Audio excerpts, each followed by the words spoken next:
రాష్ట్ర ప్రభుత్వం ముఖ్యమంత్రి రేవంత్ రెడ్డి గారు ఇకనైనా కన్ను తెరిచి ఖచ్చితంగా రైతులందరికీ ఇచ్చిన 2 లక్షల రుణాన్ని వెంటనే మాఫీ చేయాలని, అదే విధంగా రైతు భరోసా 15,000 రూపాయల సంవత్సరానికి వెంటనే ఇవ్వాలని, అదే విధంగా అన్ని ధాన్యానికి 500 రూపాయల బోనస్ ను వెంటనే, అదే విధంగా రైతులకు ఇచ్చిన అనేక హామీలన్నింటినీ నెరవేర్చాలని జిల్లా రైతాంగం రాష్ట్ర ప్రభుత్వాన్ని డిమాండ్ చేస్తుంది. లేని పక్షంలో మండలాల వారీగా మేమందరం రైతులతో కలిసి పెద్ద ఎత్తున ఉద్యమం చేస్తామని తెలియజేస్తా ఉన్నాం. జై జవాన్. అందుకే ఇంత పెద్ద ఎత్తున రైతాంగం రోజు రోడెక్కడం జరిగింది. దీనికి ఇప్పుడు ఏమీ కూడా నెరవేర్చలేడు. ఇప్పటికీ రుణమాఫీ అన్నాడు, రైతు భరోసా అన్నాడు, దొడ్డు బోనస్ అన్నాడు, ఇప్పటికి ఏమి కూడా నెరవేర్చింది లేదు.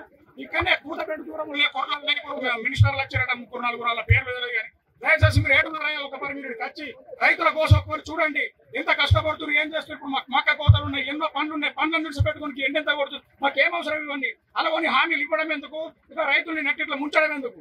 ఇది తప్పు. ముఖ్యమంత్రి గారు మీరు ఏడున్నా దయచేసి అర్థం చేసుకొని వెంటనే మా డిమాండ్స్ అన్ని నెరవేర్చాలని కోరుకుంటూ జై జవాన్. మరిన్ని వీడియోస్ కోసం ఛానల్ ని సబ్స్క్రైబ్ చేయండి, లేటెస్ట్ అప్డేట్స్ కోసం వాట్సాప్ ఛానల్ ని ఫాలో చేయండి, అండ్ లింక్ డిస్క్రిప్షన్ లో ఉంది.